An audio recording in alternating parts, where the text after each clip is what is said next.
సమయంలో కూడా ఆయన సేవ కలుగుండే, ఆయన ఆత్మకి శాంతి కలగాలని కోరుకుంటున్నా.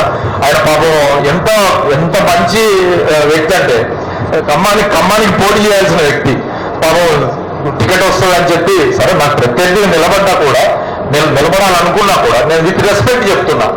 ఆశపడ్డ వ్యక్తికి చివరికి మొండి చేయి చూపించి ఏమన్నారు, కాంగ్రెస్ లేకపోతే ముస్లిం లేదు, ముస్లిం లేకపోతే కాంగ్రెస్ లేదు అని చెప్పే పార్టీ ఆఖరికి పరిణామాలు పెట్టిన తర్వాత 2.5 సంవత్సరాలు కనీసం అతన్ని గుర్తించి, అతని సేవలను గుర్తించి ఒక చిన్న పదవి కూడా ఇవ్వలేకపోయారు, ఒక ఇన్సూరెన్స్ కూడా ఇవ్వలేకపోయారు.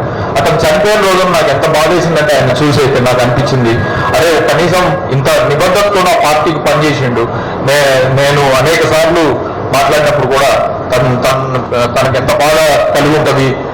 ప్రభుత్వం వచ్చిన తర్వాత 2.5 సంవత్సరాలు అయినా కూడా కనీసం ఒక చిన్న పదవి కూడా ఇచ్చి గుర్తించబడలేని పరిస్థితుల్లో పాపం ఆయన అకస్మాత్తుగా చనిపోయినప్పుడు మాత్రం నేనే కాదు చాలా మంది ఖమ్మంలో మరి ప్రజలు లేకపోతే కాంగ్రెస్ సానుభూతి పరులు కూడా బాధపడ్డారు, ఏడ్చారు.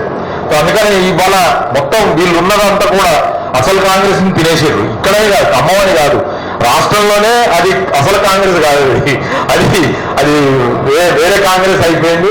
అసలు కాంగ్రెస్ అని దిక్కు లేకుండా అయిపోయింది.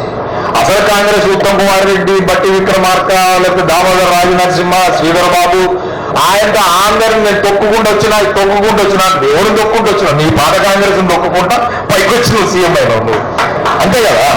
నువ్వు పాత కాంగ్రెస్ వాడు పుట్టు కాంగ్రెస్ ఉన్నాడు, కాంగ్రెస్ లో ఉన్న అందరిని తొక్కుకుంటూ వచ్చినావు. వచ్చి కాంగ్రెస్ అవకాశం వచ్చి కాంగ్రెస్ వచ్చేటప్పుడు లటకం వచ్చినావు. నువ్వు ఏమంటారు మేనేజ్మెంట్ కోటాలో ప్యాకేజీలు ఇచ్చి బ్యాగులు ఇచ్చి ముఖ్యమంత్రి అయినావు.